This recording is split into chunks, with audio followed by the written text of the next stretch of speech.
Sri Lanka's prime minister has agreed to resign. That announcement coming after demonstrators broke into the official home of Sri Lanka's president, calling for him to resign over the country's worsening economic crisis.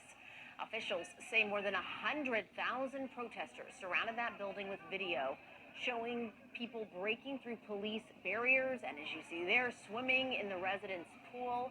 Let's go now to CNN's Vidika Sood, who is live in New Delhi. Vidika, do we know where the president is? Do we know if he's safe?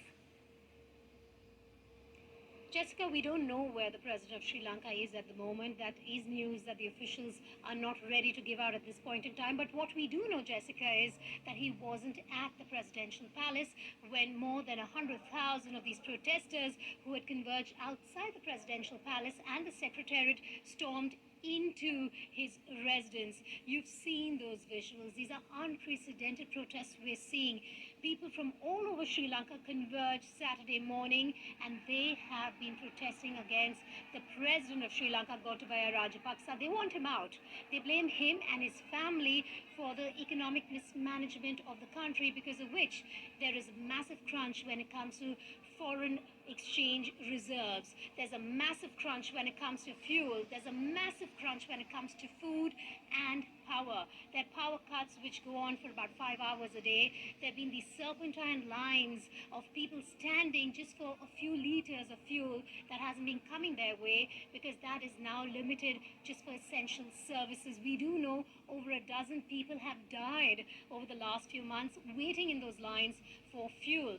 Now, what you're seeing inside the palace is a complete takeover by these people. They're very clear. There's this very, very popular chant against Gotabaya Rajapaksa, asking him to go. And they say, "Go, Gota, go," in that chant. And you can hear that reverberating through Colombo at this point in time. The police, they tried to control the crowds. They did fire tear gas, but that crowd was just so massive, Boris and Jessica, that it was very difficult really to push back, because of which they broke the barricades. They entered the presidential palace, and like you said, they even took a dip in the pool. So as of now, what we do know is that the inflation is over 54%. The fear is that this could go over 70% in the days and months to come. There is a political crisis, and these protesters are very clear. Enough is enough. We've seen more than we can. We need to survive the crisis.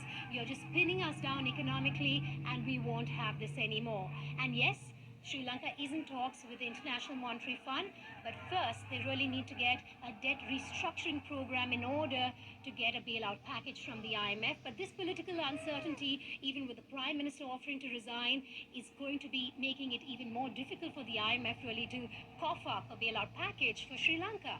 Jessica and Boris. Just incredible images. Vidika Sood live for us. Thanks so much for that reporting.